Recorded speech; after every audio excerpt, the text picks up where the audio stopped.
ఒక గ్రామంలో సందీప్, విజయ్ అనే బెస్ట్ ఫ్రెండ్స్ ఉండేవారు. సందీప్ చాలా తెలివికలవాడు, చురుగ్గా చదువుకుంటాడు.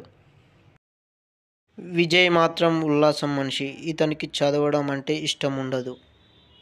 సందీప్ వాళ్ళ అమ్మ నాన్నకు ఒక పెద్ద సమస్య ఏర్పడింది. అతని తల్లిదండ్రులు అప్పుల బాధతో ఇంటిని కోల్పోయే పరిస్థితికి చేరుకున్నారు. సందీప్ మాత్రం తన చదువును మధ్యలో మానివేయాల్సి వస్తుందని బాధపడుతూ ఉంటాడు. విజయ్కి ఈ విషయం తెలిసి తన చిన్నపాటి పొలంను అమ్మేసి సందీప్ కుటుంబానికి ఆ డబ్బు ఇచ్చేస్తాడు. సందీప్ మాత్రం విజయ్ డబ్బును తీసుకోవడానికి ఇష్టపడడు. కానీ విజయ్ మాటలు సందీప్ గుండెకు తాకాయి.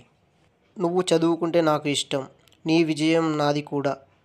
స్నేహం అంటే కలిసి ఉండడం కాదు, కలిసి పోవడం. కాలం మారింది. సందీప్కి మంచి జాబ్ వచ్చింది. సందీప్ మాత్రం విజయ్ చేసిన సహాయంను మర్చిపోవడం లేదు. విజయ్ మాత్రం తన జీవితం కోసం కష్టపడుతూనే ఉంటాడు.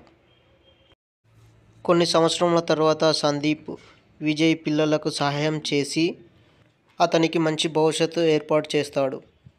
అప్పుడు అంటాడు విజయ్, నువ్వు ఎప్పుడు నా స్నేహితుడివే. నువ్వు విజయం సాధించడం నాకు ఎంతో గర్వకారణంగా ఉంది. సో ఫ్రెండ్స్, ఈ కథ ద్వారా మనకు తెలిసింది, స్నేహం అనేది ప్రయోజనాలకు అతీతం.